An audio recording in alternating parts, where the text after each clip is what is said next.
Namaskaram. Let us pause and remember what peace looks like in action. Today, on the long roads of America, Buddhist monks are walking. Not for power, not for protest, but for peace.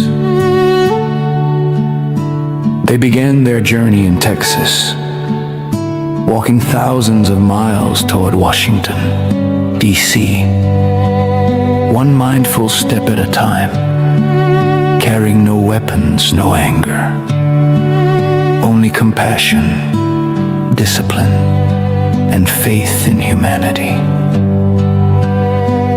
They are monks, people who chose simplicity over comfort, service over ego, and inner peace over violence. Their walk reminds us that peace is not a destination.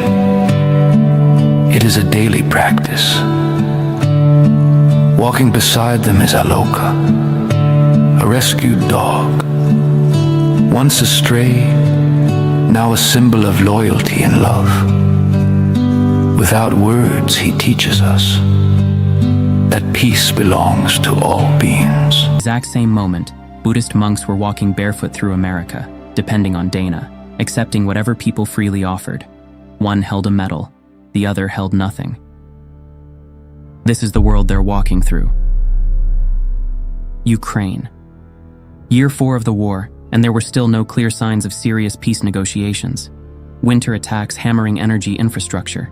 Cities destroyed, hospitals bombed, millions displaced. The war everyone predicted would end in weeks now entering year 4 with no resolution in sight. This is the world they're walking through. Iran. December 28th, protests erupt. By mid-January, multiple outlets were reporting death tolls in the thousands, with a nationwide internet blackout beginning January 8th. Total information cut off. Death sentences issued, refugees fleeing to Turkey, a nation convulsing while the world watches through a darkening screen. And the noise doesn't stop. The feed keeps refreshing, every headline screaming for attention, every crisis demanding a side, every conflict requiring an enemy. And through it all, these monks kept walking. Two models of peace, same moment in history: peace through dominance, peace enforced by leverage, peace maintained through fear, announced from podiums, defended with weapons, measured in victories. Or peace through discipline, peace cultivated in breath, peace practiced in steps, walked on asphalt, accepted with open hands, measured in moments.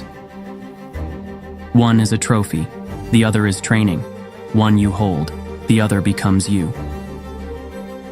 The Dhammapada, verse 5 says, "Hatred is never appeased by hatred. By non-hatred alone is hatred appeased." This teaching, 2,500 years old, playing out on American highways right now. While armies moved, monks accepted rice.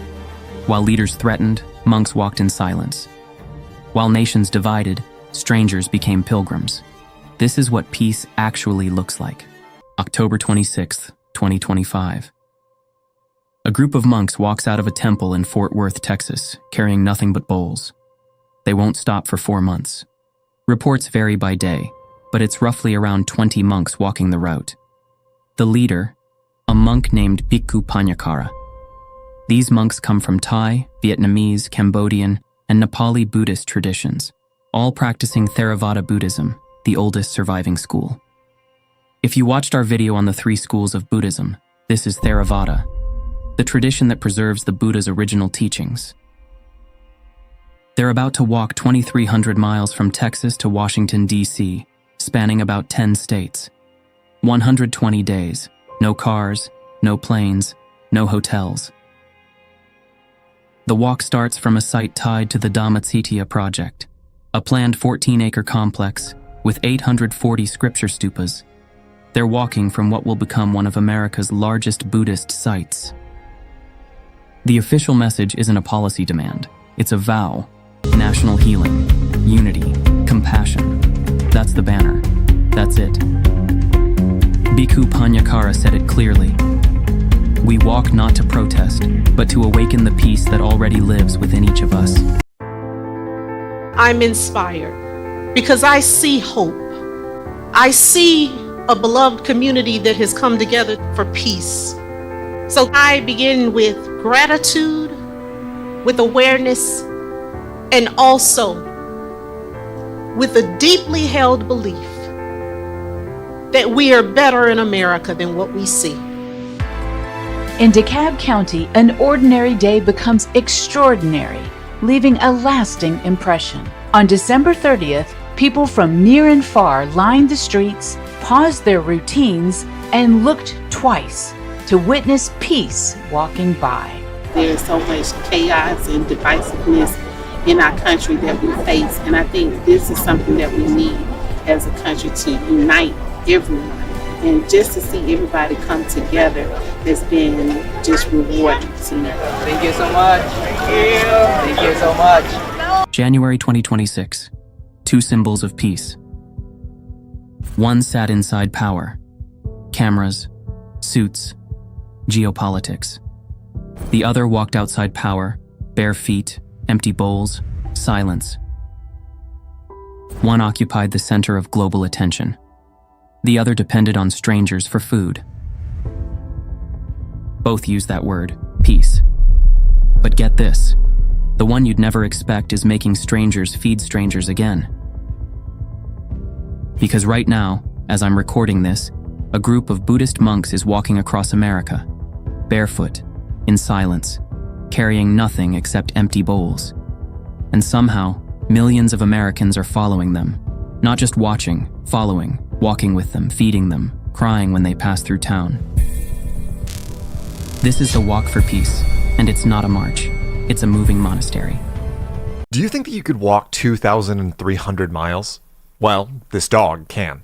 We are going to get to the dog, but just to understand how far that distance really is, if you were to start at the front door of the White House and travel in a straight line, you could get as far as the Hollywood sign.